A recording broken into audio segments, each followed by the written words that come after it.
One of the questions I get asked the most is how to become a paleontologist. As some of you know, I'm not a paleontologist, I'm a software engineer. I've been doing that for about 20 years now. I only recently got really involved in paleontology, more on the prep side and the fossil hunting side and a bit on the science communication side. What I thought I would do is chat to some people that are working in paleontology and ask them 3 questions. How do you get into paleontology? What does your typical day look like? And are there any tips and tricks you could give to people wanting to become paleontologists? Paleontology is such a wide field, so much wider than I thought. I always thought it was either someone working in a museum or someone being a lecturer at a university. I didn't really realize that people became fossil preppers and that was a job they could do, or people doing science communication and all sorts of other jobs. The first people I talked to were people that are either just completed their studies or still busy with their studies. So it's going to be Sophie, Adele and George. Sophie and George just finished their masters at the University of Canterbury, which is where I met them, and Adele is a PhD candidate from Australia and I met her at CavEps recently.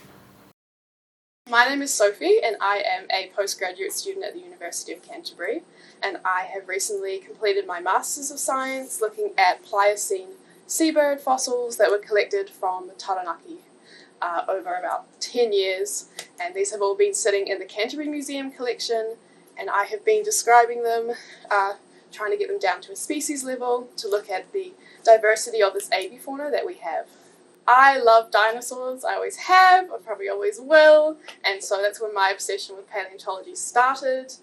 Since we don't really have many dinosaurs in New Zealand or much opportunity to look at them, a lot of sort of my passion came from sort of media, so reading books in like school libraries, Walking with Dinosaurs, BBC's Dinosaur Hunters documentary, which I highly recommend. It is on YouTube for free.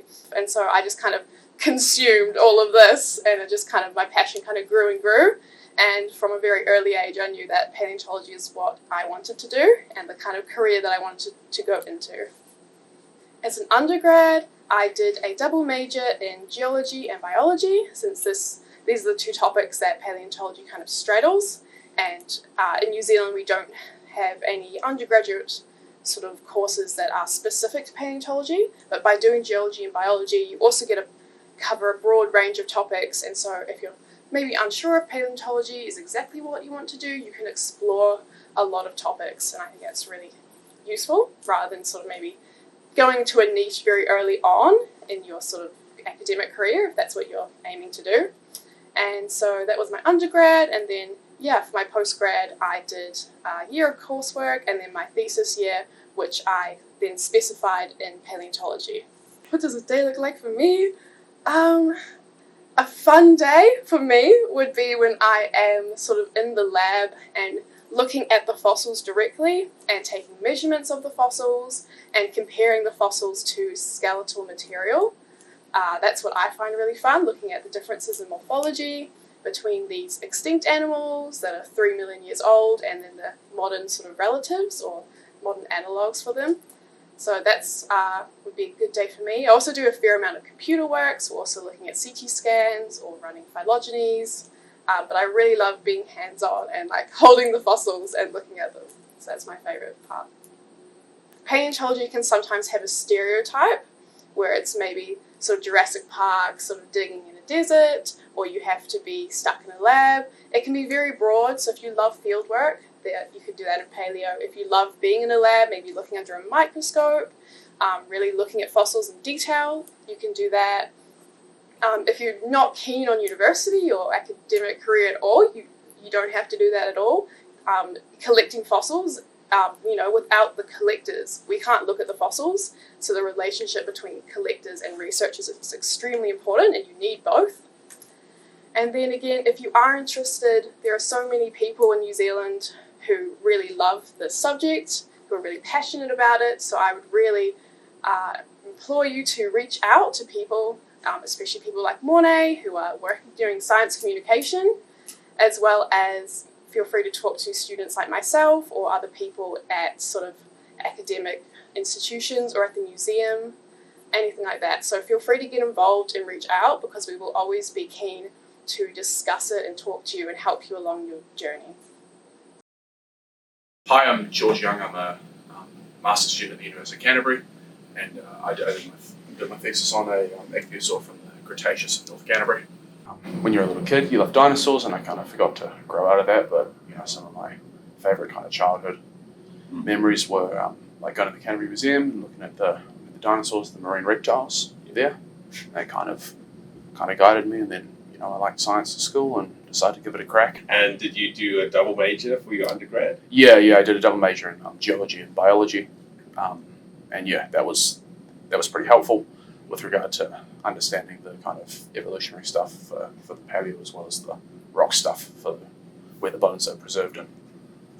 So a typical day for me. To be honest, it kind of varies, but a lot of the work that I do is with CT scans.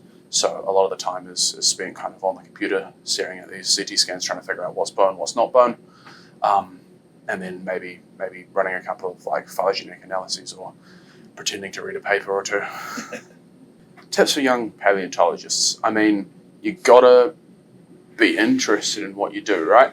And that's gonna be the driving force, because science is important, but it's not the be all and end all, right? Just because if you really want to do this, if you didn't like science at school, that may have just been because school's not for everyone, and science and the way that science is taught isn't for everyone sometimes, right? That doesn't mean you can't do it, right? As long as you have the passion, more or less, you can give it a shot.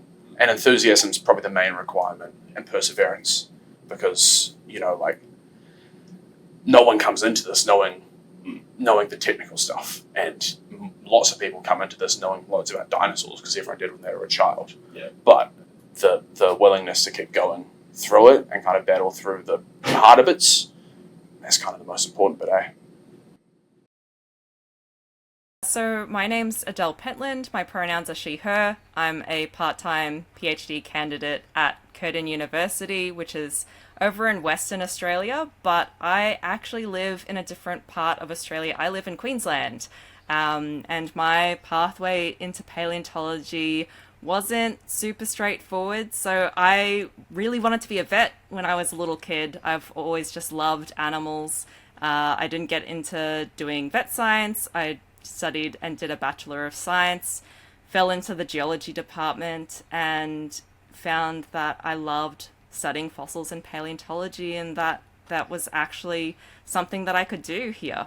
I did a Bachelor of Science. I did a double major in geology, double minor in biology, and I also did an honours project, which is kind of like a 1-year master's project, and I spent a lot of time looking down a microscope trying to find insects in amber.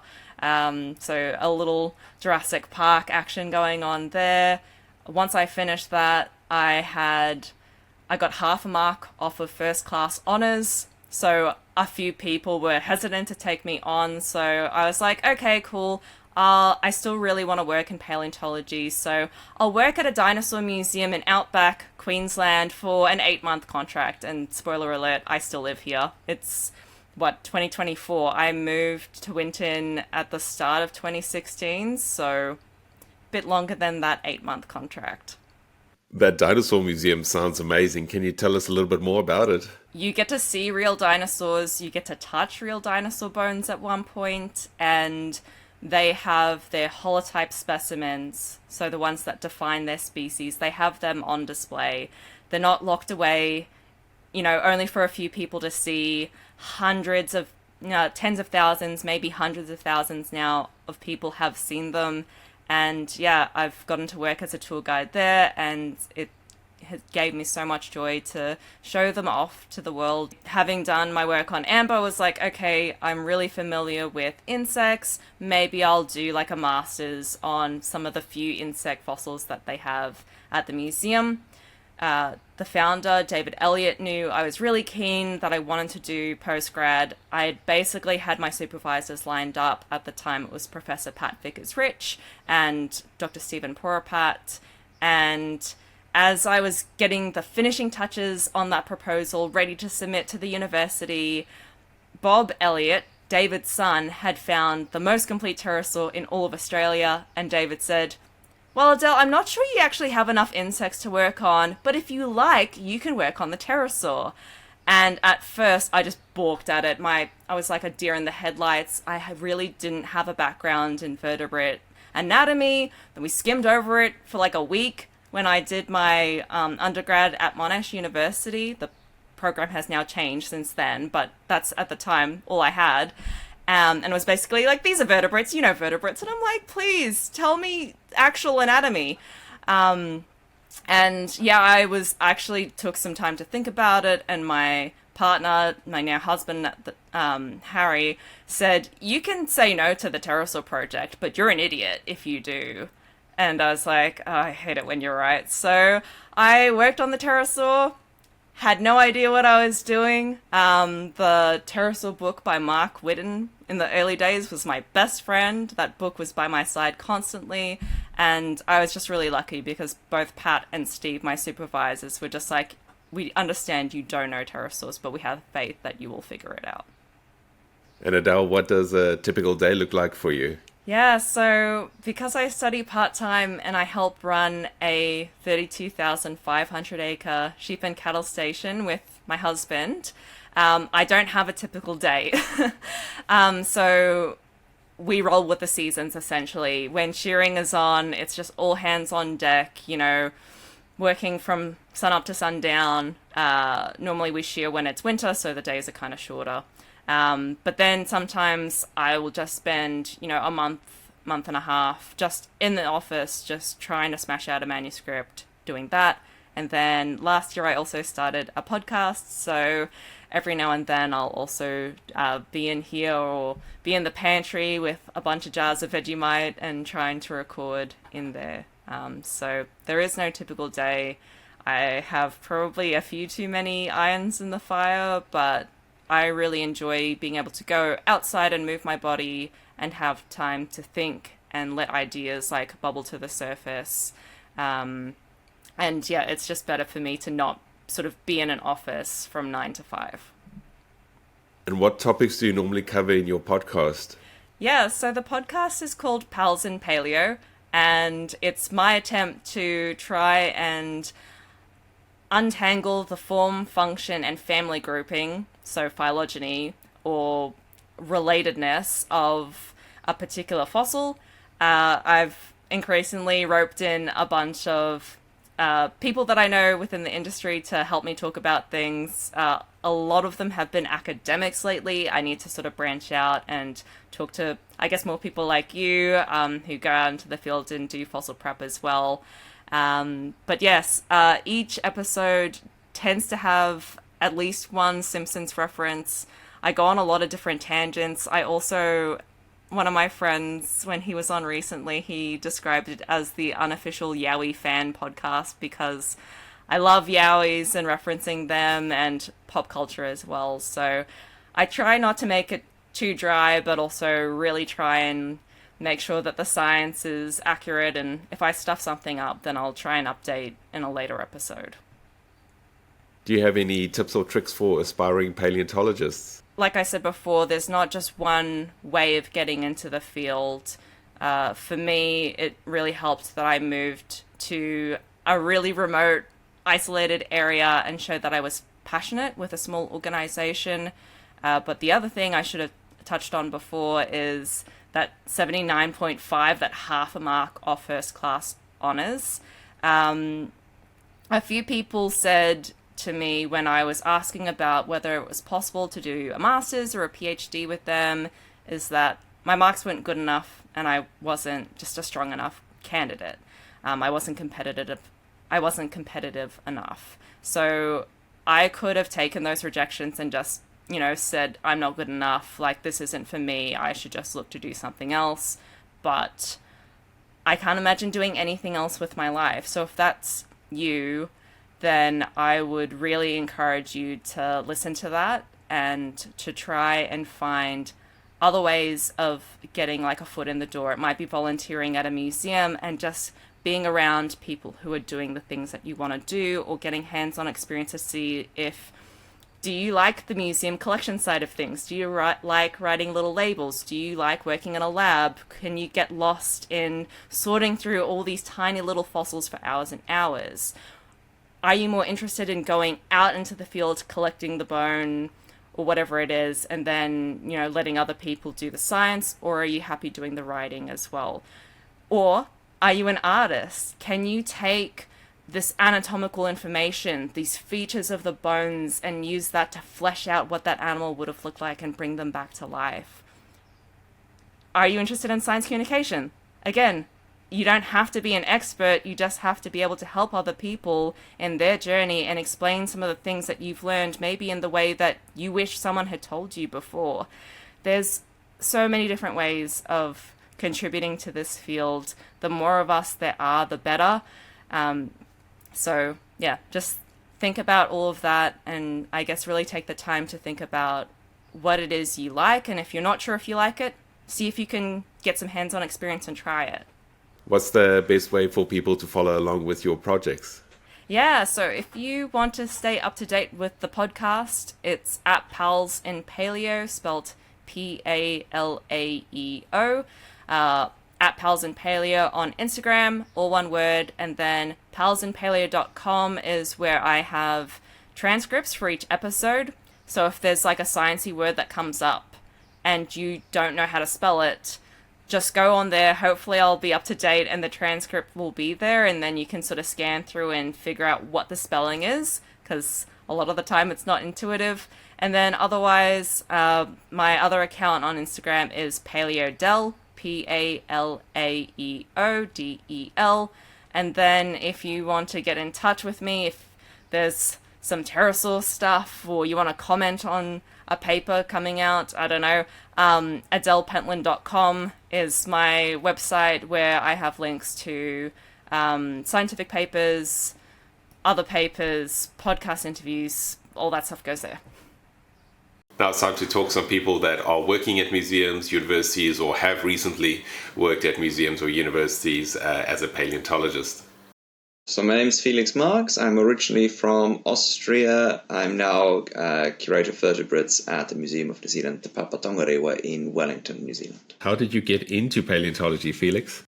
I was quite into paleontology when I was little, so I was one of those kids that was reading dino magazines and little dino models and all that. And that kind of stopped, and I wanted to do other things. I actually wanted to become a city planner, which I realized has nothing to do with dinosaurs whatsoever, or paleontology for that matter.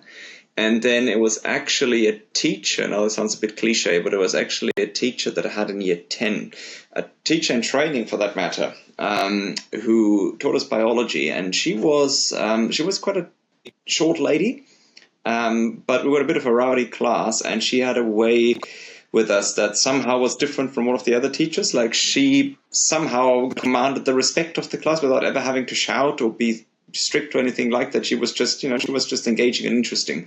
And so she got me back into biology, I suppose. And then from there, sort of became an interest more into evolutionary biology, and from there, paleontology. And that's what I decided to study in the end. And you went to university and you studied paleontology, or did you do geology and biology? I initially thought I would have to either do geology or biology and then specialize, and that's true for most universities. But then by sheer coincidence, I was actually given a book for Christmas the year before I started to attend university, and it was written by a professor at the University of Bristol. And so I read that book, and I just was interested in learning a little bit about that guy who had written it. And so I looked up the university, and I found that Bristol in the UK was actually one of the few universities that offered a course in paleontology that you could study as an undergraduate as well. Now, in reality, it was a kind of joint honours degree, so we were partially enrolled at both the earth sciences and the biology departments, but it was really designed to be like an integrated course from the very start, and it was actually called Paleontology and Evolution. And what does a typical day look like for yourself? These days, it's actually quite varied. So it depends a little bit on what stage in your career you're at. So when I was a PhD, it was really pretty much full-time research. And as a postdoc, it was full-time research as well. So postdoc is sort of the time in between when you finish your PhD and then you're looking for work. And often that means that you get short-term contracts between 1 and 3 years. That might be part of an existing research program. It might be that you apply for a scholarship for that period of time, and you manage to build a research project around that. And then once you actually get to a job, that sort of all changes, because then there's very few jobs out there that are pure research. There are some, but not very many. So in my case, I'm a curator, and so that means that I do research, but mostly what I do these days is actually facilitate research to start with. So that means I do the collection development. I go and look for interesting new fossils, or for any fossils sometimes, make sure they get collected, they get prepared, they get made available, and so other people can then go and study them, sometimes with me, sometimes not.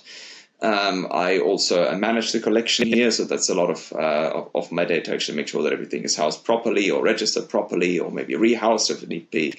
There's quite a bit of talking to private fossil collectors, to landowners here in New Zealand, of course, to iwi as well.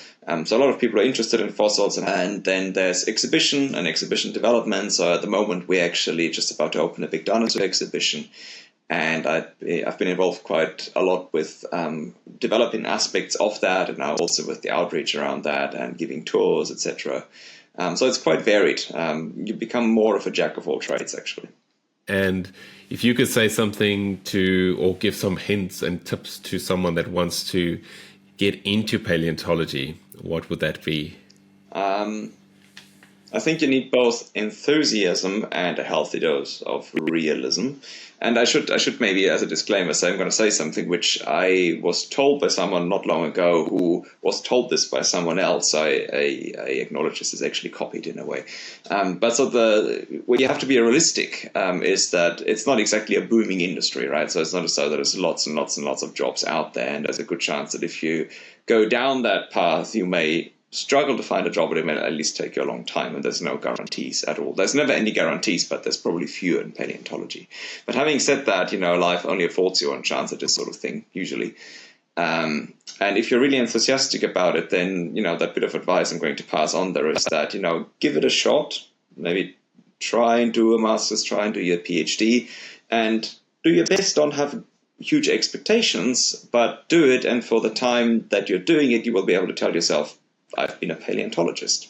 And that's true, you will have had that experience. And if it leads somewhere further than that, great. But if not, at least you will have had that experience in your life, if you're really enthusiastic about it. That's awesome words. Thanks for that, Felix. I appreciate it. And thanks for your time. So I'm Alan Tennyson. I'm a vertebrate curator at Te Papa, so the National Museum in New Zealand. My background is mainly birds, but I'm sort of in charge of the fossil bird collection and a few other bits and pieces here. You can see boxes behind me, which are all full of bones. And how did you get into paleontology, Alan? In a bit of a roundabout way, really. I was always interested in natural history. My mum was a biology teacher, and so just used to like everything outside, and animals and plants, and then I really got interested in birds primarily, and I went through university mainly studying birds and did a master's on bird behaviour out on the Chatham Islands, in fact. And it was out there that I actually found some interesting fossils, and that was really what got me interested in paleobiology more than anything. I realised that the value that was in those bones, told some amazing stories. They're like an archive in themselves, telling the history of the country. Awesome. So you kind of went the living bird into the fossil bird route. Yeah, but I've never actually left the living bird route. I still work on living birds, so I work on living and fossil birds. So it gives me a good perspective on what's around now and what was around in the past. Oh, that's very cool. And what does a typical day for you look like? It's pretty varied. Probably contrary to popular belief, we don't spend all our time outside digging up fossils. Spend most of it sitting at a computer.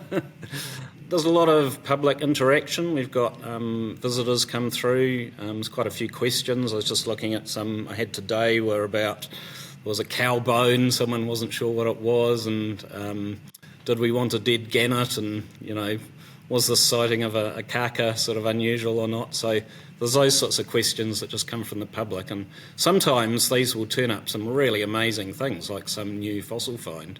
So they're always worth following up on.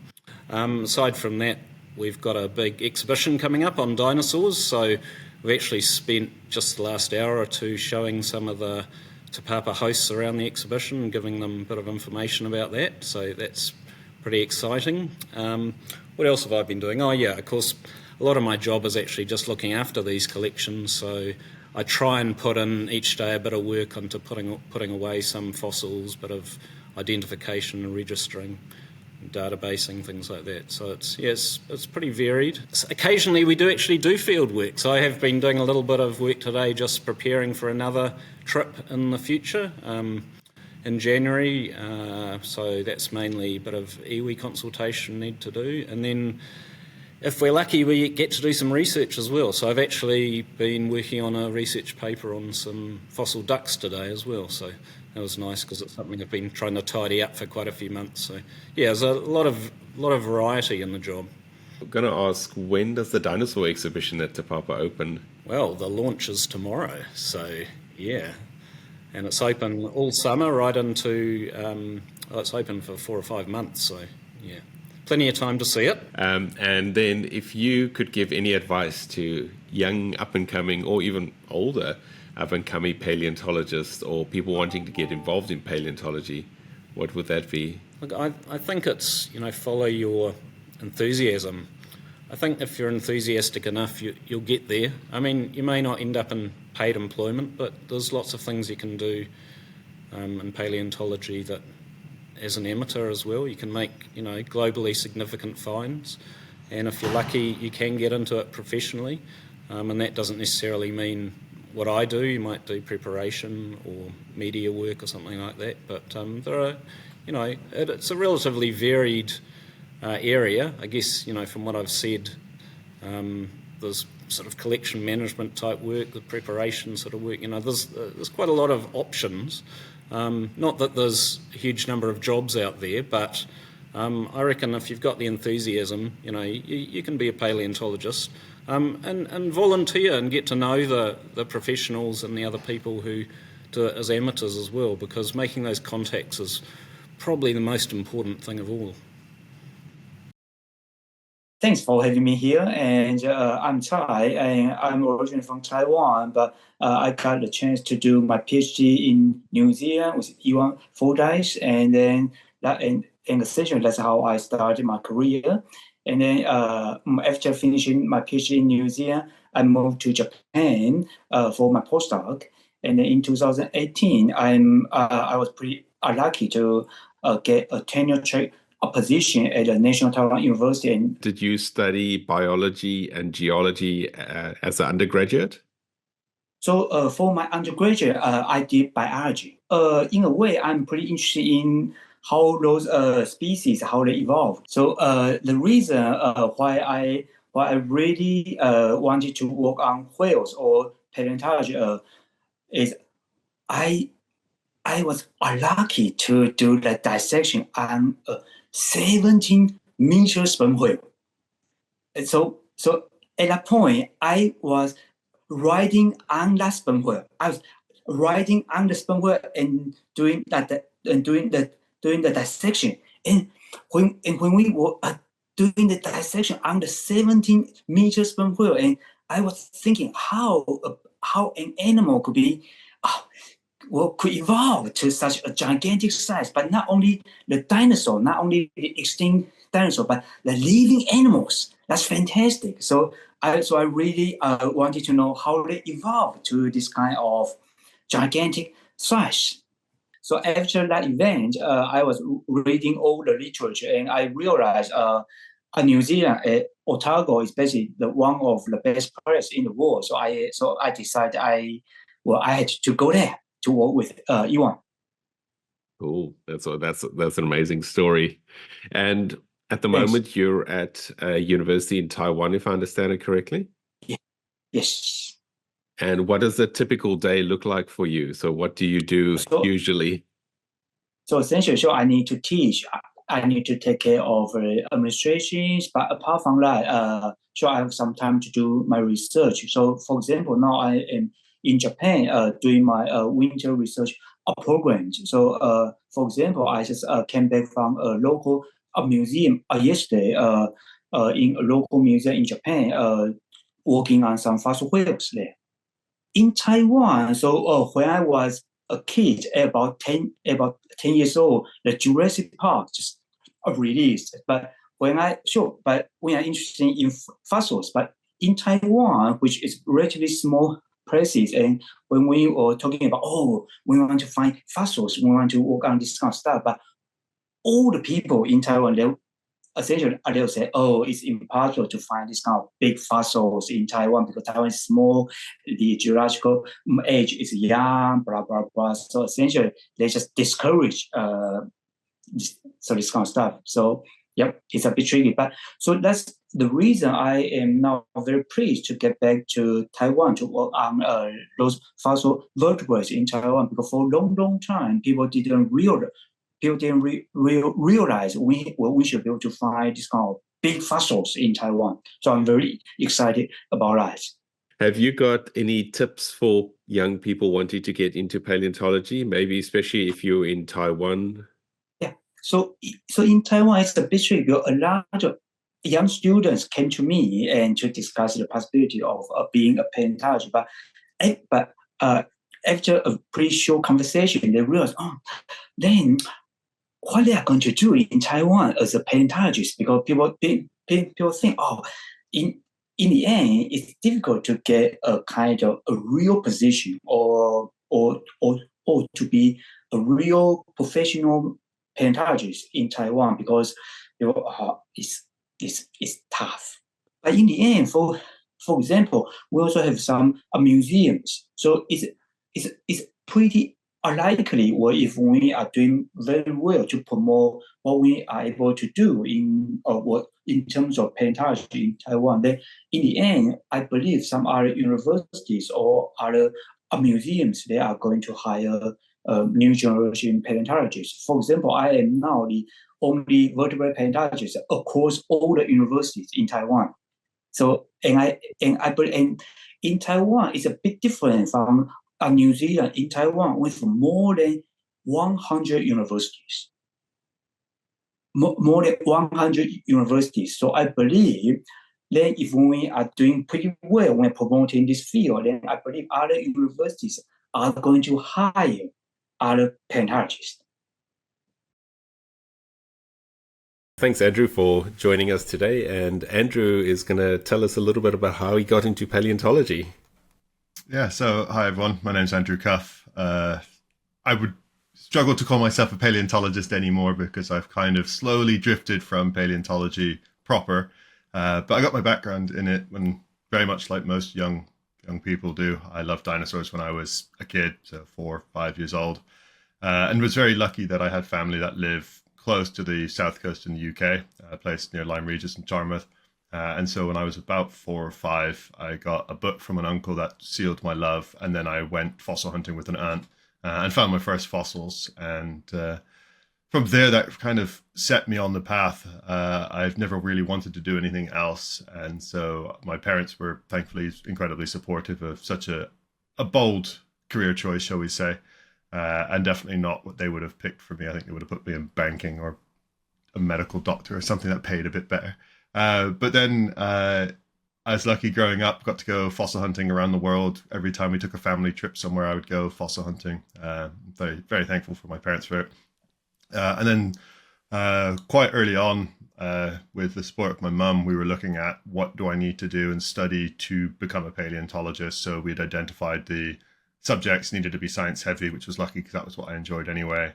And then found some university choices around the UK, which offered paleontology or associated degrees, so geology or biology, that had paleontology modules. I chose the University of Bristol because it was, and probably is, still rated as one of the top in the world for paleontology. They have an unusual department in that it is paleontology specific and not just a geology with paleo bits or biology with paleo bits. It was a specific paleontology group there. And so I did my undergraduate and sort of master's. It's an unusual thing called an MSci, which we have here. And then did my PhD there, finished that, or handed that in 10 years ago yesterday. So it's been a long time. Then have spent the 10 years since doing various jobs as a researcher, postdoctoral researcher, studying cats, the evolution of cats, not just small cats, modern cats, but lions, tigers, saber-toothed species, and then went into evolution of crocodiles and birds, or back into evolution of crocodiles and birds, which is my PhD, and then into human side of things, and that's where I ended up. Most recently, I was a lecturer in human anatomy, and have most recently gone into becoming a researcher again into human biomechanics, so how we move or feed, in this case looking at feeding in humans. You've also now started a YouTube channel and you're doing some fossil prepping. Yeah, so the YouTube channel was, well, it started when I took a gap. So I was leaving academia briefly because it just wasn't bringing me joy. So I left my lecturing job back in December 2022 and took a break. And whilst I was taking a break, I was lucky enough to be living in a place called York, up in the northeast of England. And we have a very less well-known Jurassic coast up here. And I like fossil hunting. I didn't get to do very much of it when I was an undergrad, PhD, postdoc. For the vast majority of the time, I didn't get to be fossil hunting. So I thought, let's go take advantage of this, go out fossiling.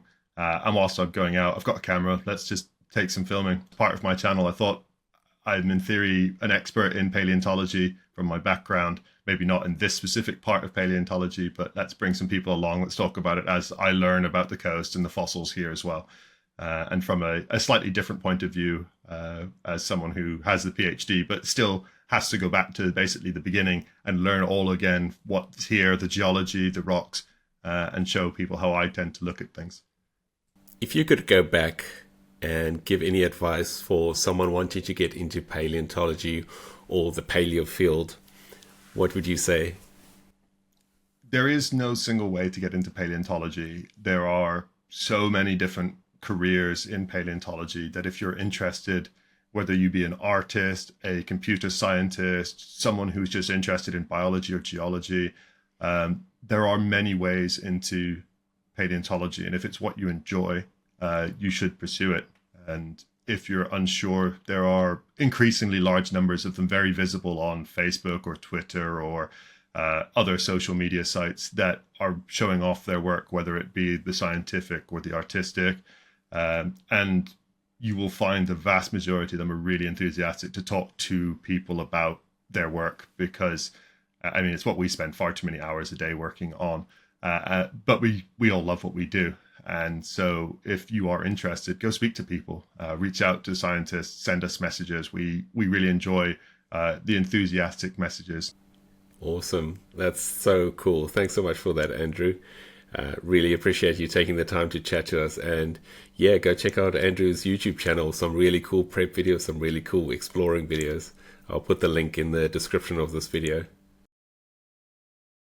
My name's Nic Rawlence. I'm the director of the Otago Paleogenetics Lab in the Department of Zoology at the University of Otago. I grew up in Nelson, completely surrounded by limestone caves and fossils. So we had Mount Arthur, Mount Owen. Behind us we had the Takaka Hill, Golden Bay, and spent half my childhood in Golden Bay. And I had paleontology and geology loving dad who was an English teacher, and my mum taught communication, absolutely loved natural history. So field trips or family holidays were always involving geology and paleontology. If you're driving down the coast to Kaikoura, we'd stop at Muttonhour and Glenafric. You couldn't get me out of museums. So every time we went to visit my grandma in Christchurch, we'd go to Canterbury Museum. I was always going to come down here to Otago and do paleontology and archaeology.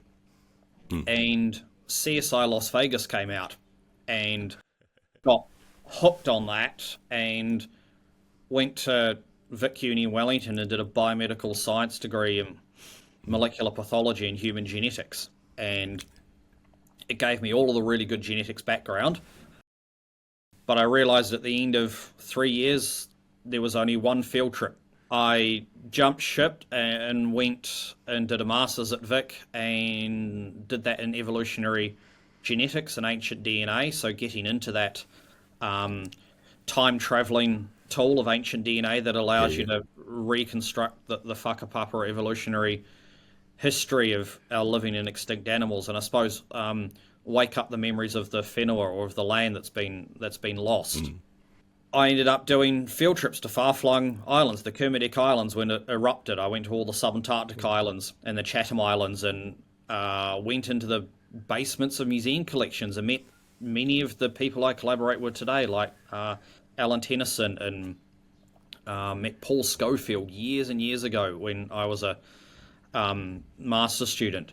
Afterwards, I went to the University of Adelaide to do a PhD in ancient DNA and paleontology, and that was looking at moa. So really, what can we infer about moa behaviour? So what was their diet? What was their plumage like? How can we reconstruct faunas or moa assemblages through time? How did they respond to pre-human climate change and human impacts? So that was really, I suppose, my first good foray into paleontology, and it gave me the opportunity to go on a whole lot of field work. So whether that was field work that Trevor Worthy was running down at Green Waterhole Cave, that's become quite famous now for 60, 70,000 year old megafauna fossils, or going up with Flinders University into outback South Australia to dig up Australian megafauna, so like Diprotodons and thylacines, and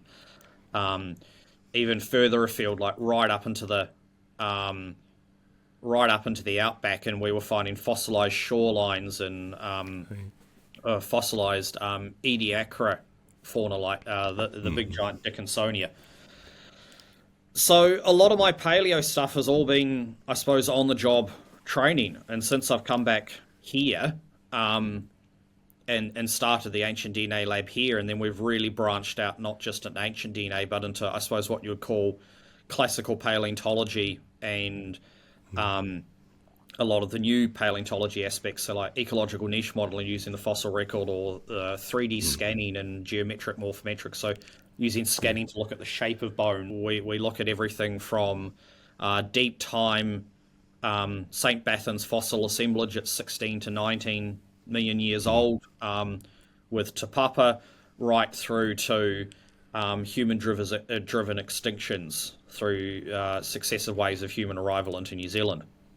I don't think you have a typical day, but what would you say is a typical day in your life? What we typically do is we do a whole lot of lab work. So whether that's extracting ancient DNA from fossils, or at the moment trying to get a 3D geometric morphometric setup going, where we can actually take stacked photos of fossils to get to build 3D models and see if that's a cheaper alternative. Increasingly fossil prep with the work that we're doing up the coast here, north of Dunedin, which is this really dynamic coastline that moa bones and fossils are eroding out. You find them one tide and they're gone the next. A lot of lab work, a lot of research, but also a lot of community outreach. So that's whether doing public talks or talking to media about the importance of private collectors and citizen science, providing that fossil forecast of where we can put our resources as well. What would you say, or what hints and tips could you give to someone wanting to get into paleontology? Do biology, do chemistry in high school. If your high school offers earth and space science, I know schools are increasingly doing that, take that subject. When you get to uni, probably the best thing you can do is a geology, biology double major, because that'll give you all the geology aspect and all the biology aspect. If you can't do that double major, it's too difficult. You can learn the geology and the paleo stuff on the job. It's what I did. But I think one of the biggest tips is, if you can combine paleontology with another skill, that actually really helps. So we do a whole lot of paleontology, but we can combine it with ancient DNA, which in some ways makes getting funding a lot easier.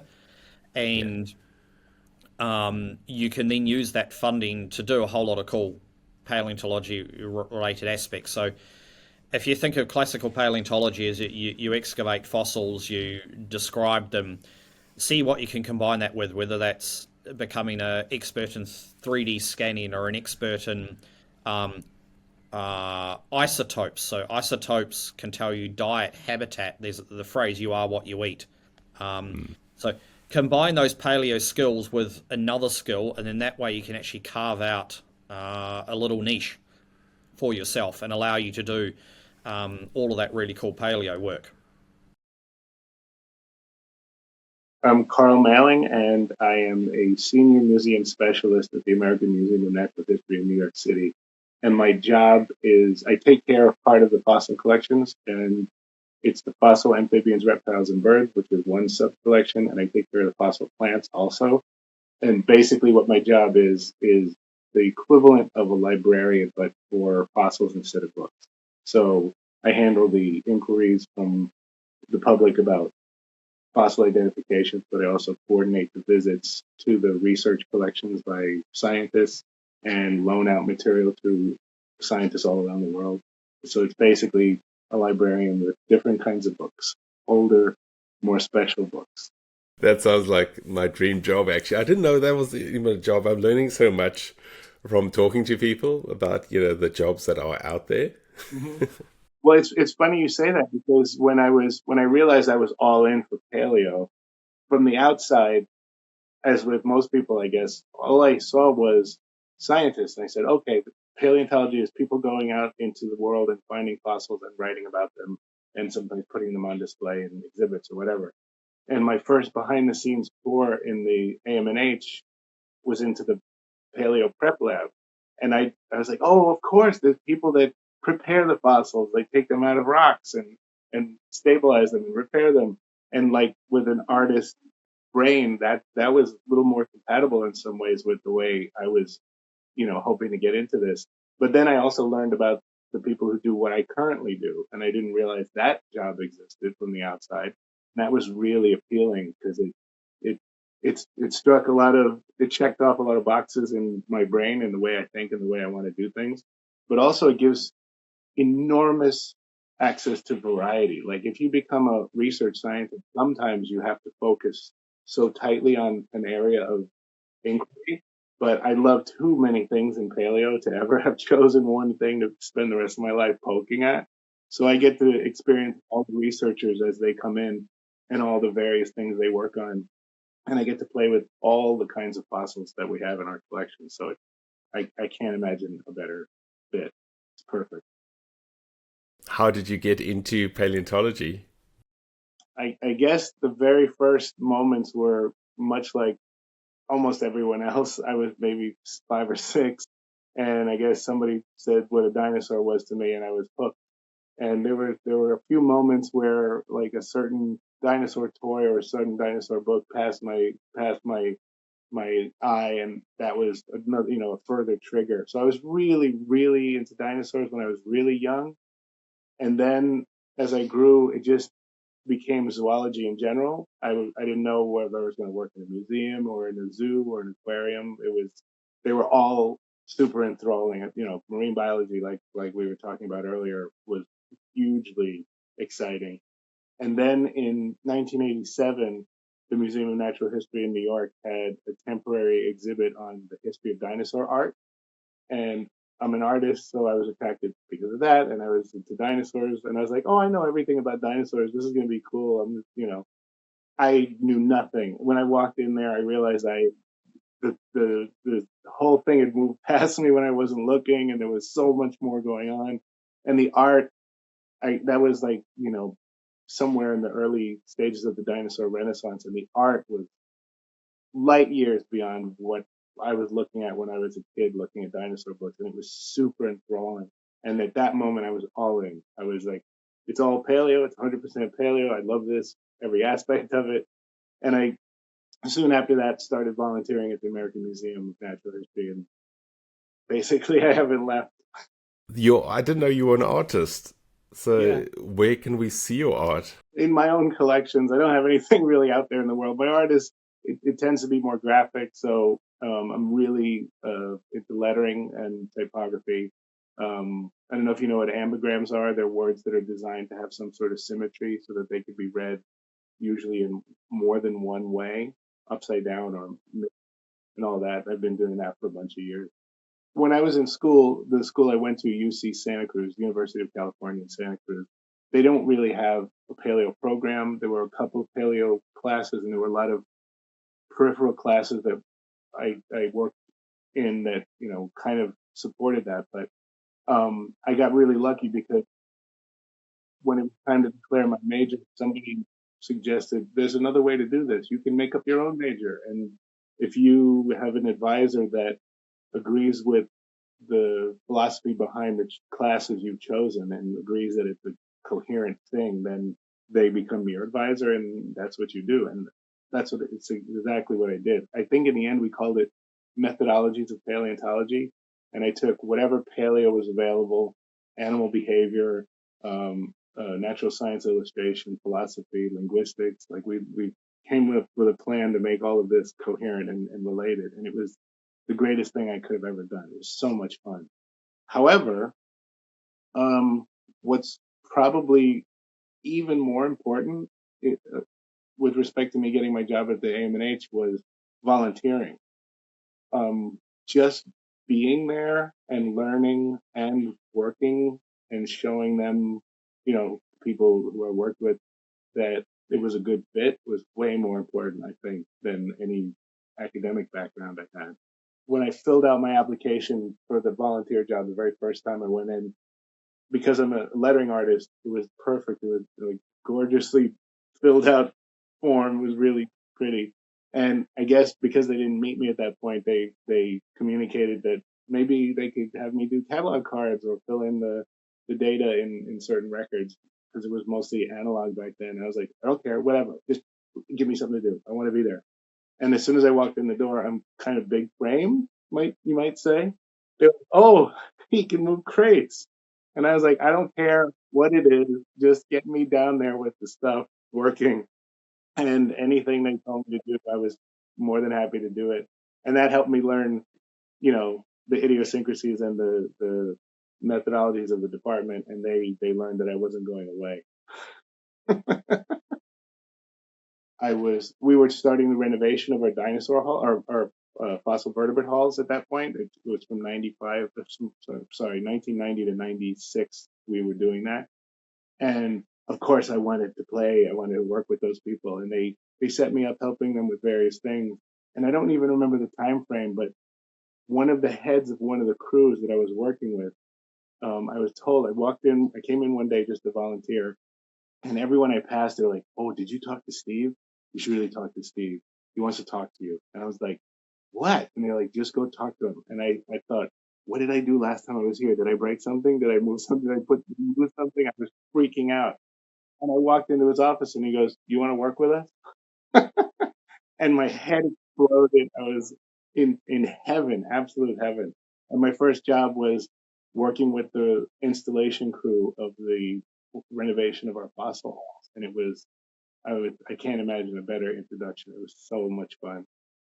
And what does a typical day look like for you, if you do have a typical day?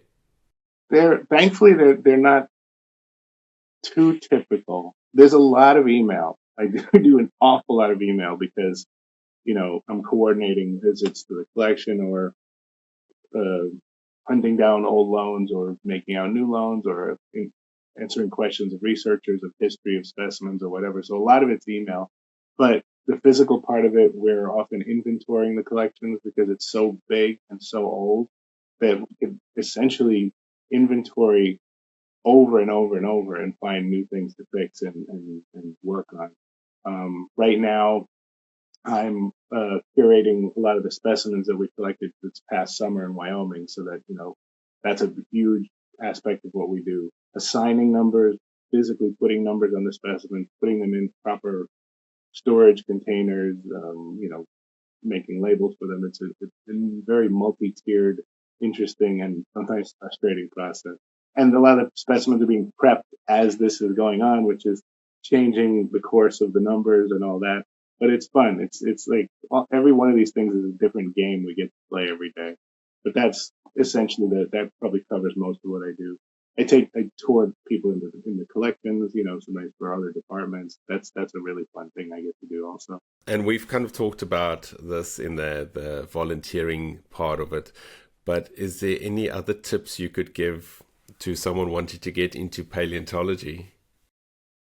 I mean, I only know the path that I took, and I know that it's obviously there's the academic route, and I guess it's pretty clear what you do in that case. You go through schooling and take various classes. But in the background, I guess any extra things you can throw on there, like if you can get yourself on an actual dig or do the kind of collecting you do, there's nothing more informative than field work. Just finding this stuff. You can read all you want about fossils, but there's nothing that can replace finding them and processing them yourself. In some places that's easier to do than others because of geology or because of the laws, but do what you can do. I mean, what I did when I was getting into it was just feast on every bit of information I could get my hands on. And that's so much easier now. I had to go to bookstores and hunt things that barely existed. And now all I have to do is click on it and I have everything that I ever wanted. So it's a lot easier. And maybe because there's so much of it, it maybe is more daunting. But, just that'll help maybe the person trying to figure out what's most interesting to them in paleo. Maybe it'll help them focus more just because they have it all laid out in front of them. But I guess it's just as many experiences as you can have, real and or digital and or paper. Just eat it all, and that'll inform the decisions you make. Some of it's luck, like I landed at the AMNH at a time where doors opened of the kind that I needed, and you can't rely on that. But the more you can put yourself in places where those kind of things might happen, or the more places that you put yourself in, then your chances are better. And do everything. Do anything and everything that people ask you to do. And, you might find things that are interesting that you didn't imagine were interesting when you first took a look at it. The next person we're going to chat to is Mary. Mary's got one of the coolest jobs I've ever seen. I actually saw videos on TikTok and started chatting to her on TikTok just because of how beautiful these videos were. She gets to work in some really amazing sites where she keeps her eye out for archaeological and paleontological finds.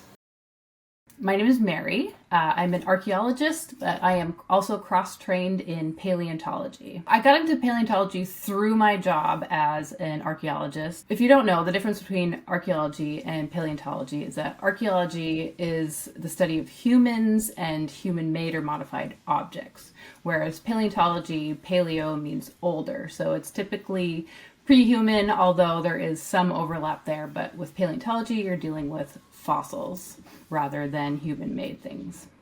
Were you interested in archaeology as a kid? Oh yeah, I have a little book from school where I think in 4th grade I wrote down that I wanted to be an archaeologist.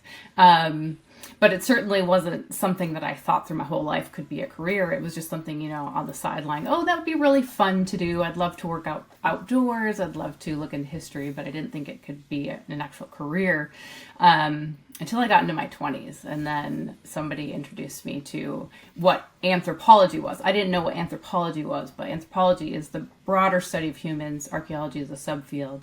And that's when I got really interested in archaeology. And did you do an undergrad in anthropology? Yes, so I have my degree in anthropology, focus in archaeology. And you and I kind of met on TikTok, so I've really loved your TikTok videos because it looks like in your job, you're out in the field, you're seeing, nature, and there's a lot of nature videos in there as well. So what's a typical day for you?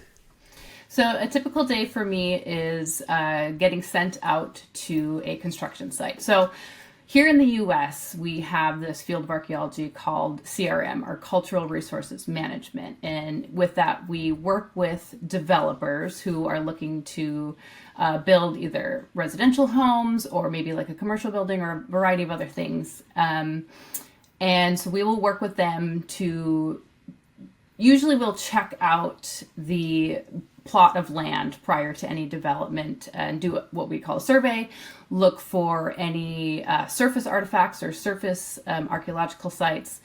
And if there is any exposed bedrock, we can also look to see if there's any possibility of paleontology on the site.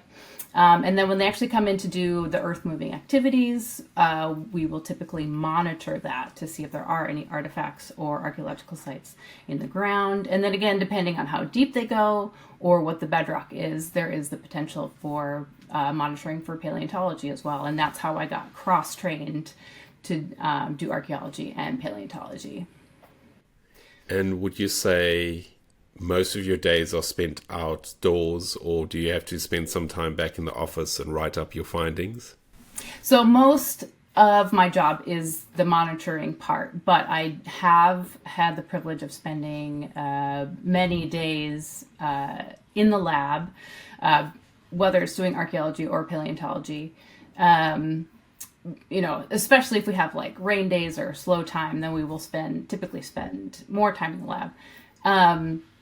So I was lucky enough to be put on 2 fairly like big paleontology jobs here in Orange County, California, which is where I got my start in paleontology.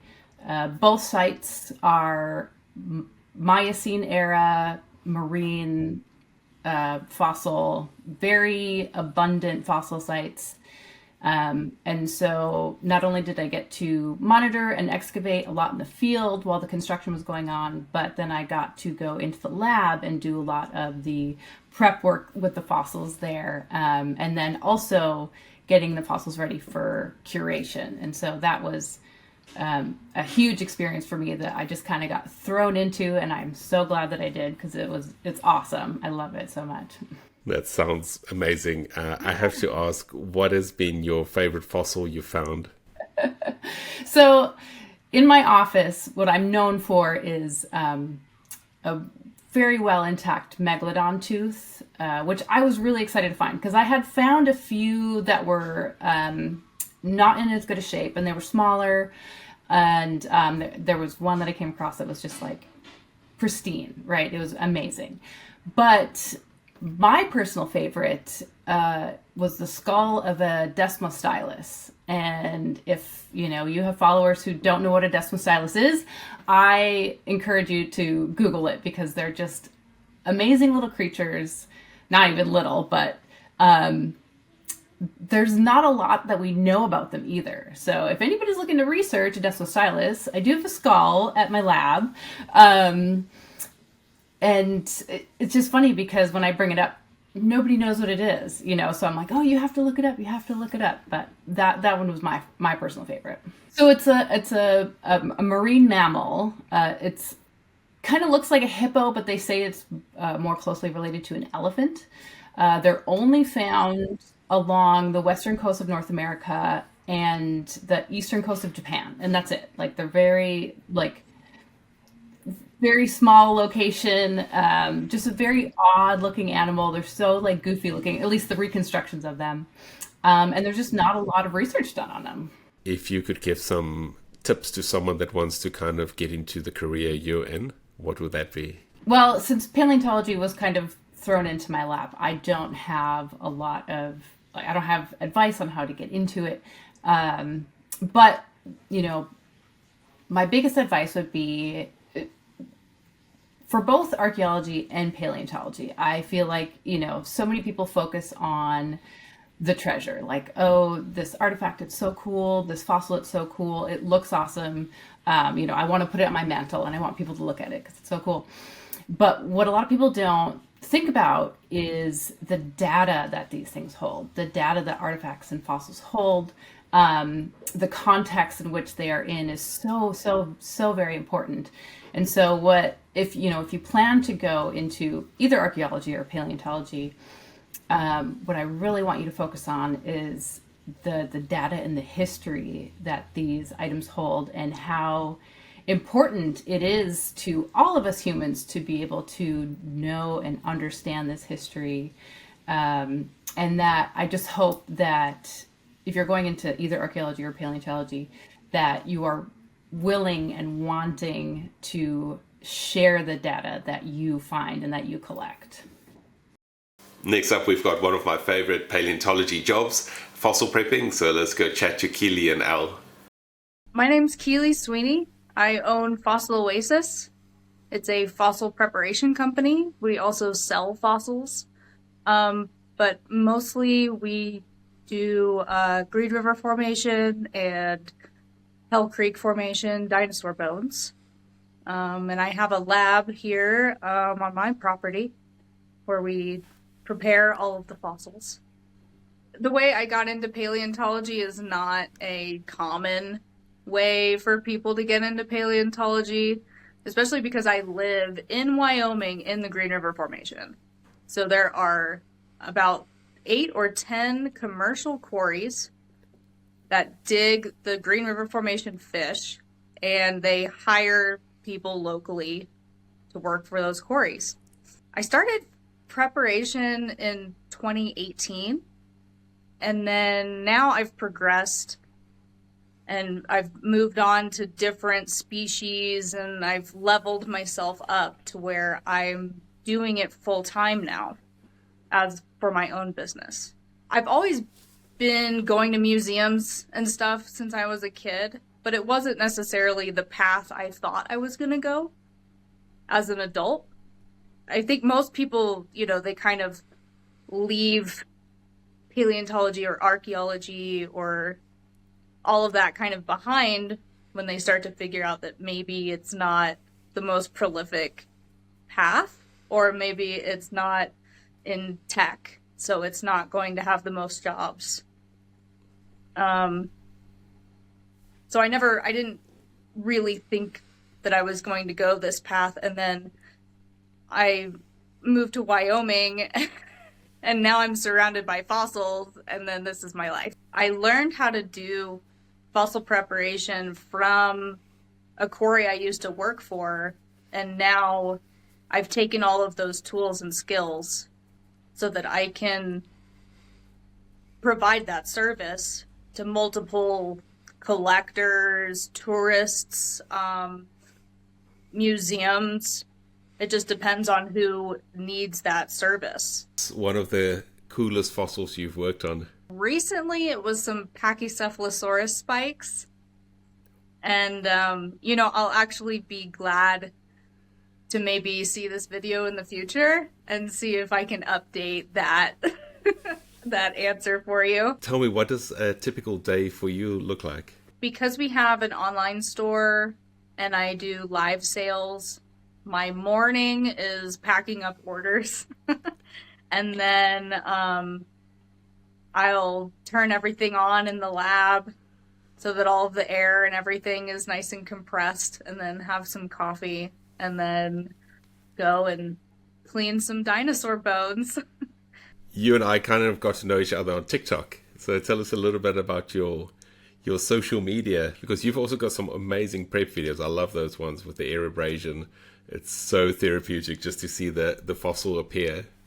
Oh, thank you. Yeah. Well, and I really like yours, the way that you do the time lapse. So I've been using a little bit of your inspiration as well to get the time lapse videos from start to finish, or try. The TikTok videos, sometimes I just do silly videos of like inside jokes between the paleontology community, or I'll show a before and after. And on my website too, I have before and after images of the different bones or fossil fish that I've worked on in the past. A good tip for someone who wants to get into fossil prepping is first, just decide to start. Don't think that you're not good enough, because no one starts good. Everyone takes practice. It doesn't matter. My first fish looked probably atrocious. So really what you need to do, one, you can find a local natural history museum, because they do take in volunteers, in the United States anyways, from what I've noticed. If you say that you would like to volunteer, they will usually show you how to prep and how to use the tools, and that would be a good introductory. Also, watch videos on YouTube on how to prep fossils because we all use the same techniques. Thanks so much for your time, Keely. That was amazing. I'm going to put all your links here, and then people can go and check out your work on TikTok, Instagram, Facebook, your website, and YouTube. Awesome. Thank you so much for having me. This was really fun.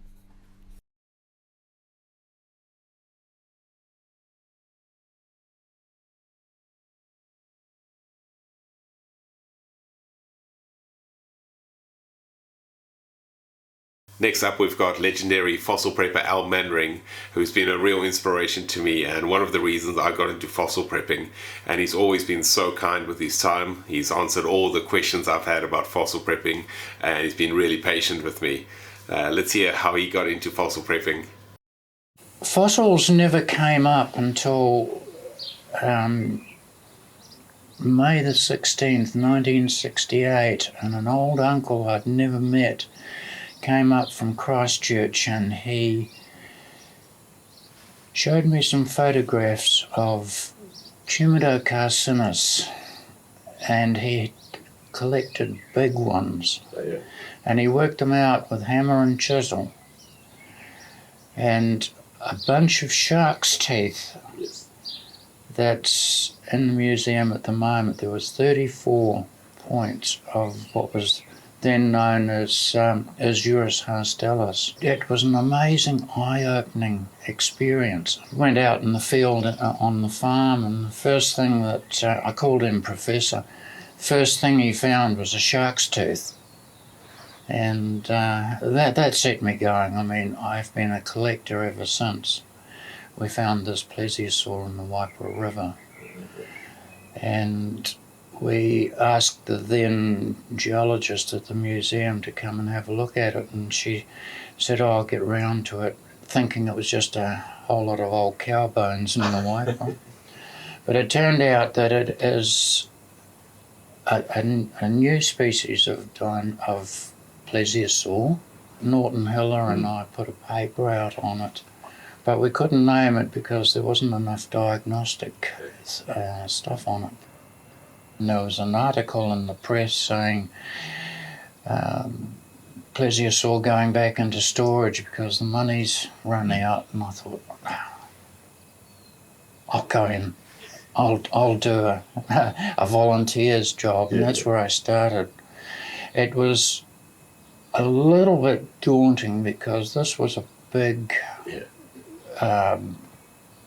job. I mean, it was a 2.5, 3 ton boulder, and all I'd been used to in the past was a hammer and chisel, and it looked so daunting. As the saying goes, Rome wasn't built in a day, and from that I've got to the stage where I don't worry about the size or the dauntingness of fossils, and you just work one day at a time, 1 hour at a time, and eventually it comes to fruition. Other than being an amazing self-taught fossil prepper, Al also made one of the biggest discoveries that I know of here in New Zealand. He found the oldest ancestors of the penguins. To give you an idea of how old this penguin was, this is where the dinosaurs died. This is where we are today with modern penguins. And right over here, this is where the penguin is that Al found in that timeline.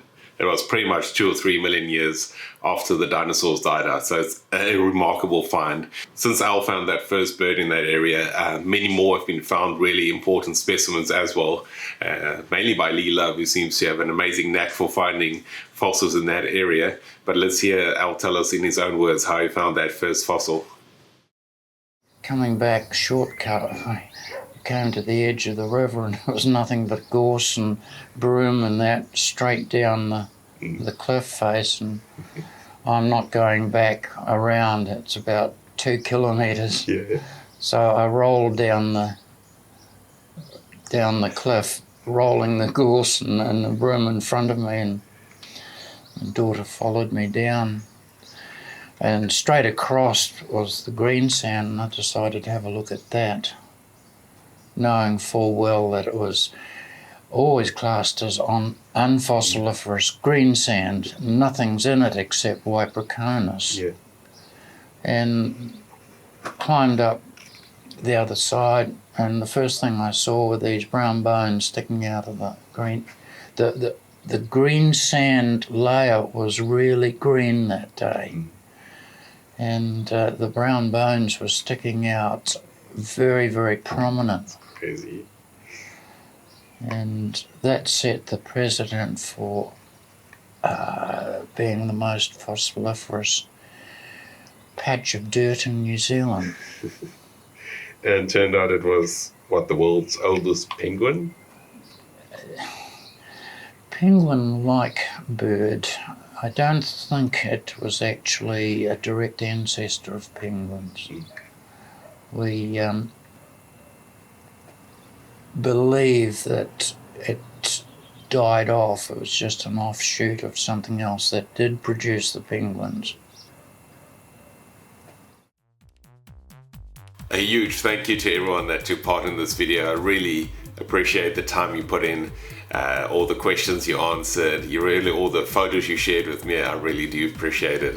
If you're in the field of paleontology, whether you're a paleontologist or a 3D artist or anything else like that, and you would like to be part of a future video, please get in touch. My email address is on the screen now. Well, I'm going to go back to that Pelagornis block, see if we can find any more bones in there. I'm hoping the bottom mandible's in there somewhere. We find the rostrum, we've got the skull in there, so maybe that bottom mandible's in there somewhere. Stay safe and I'll see you on the next hunt.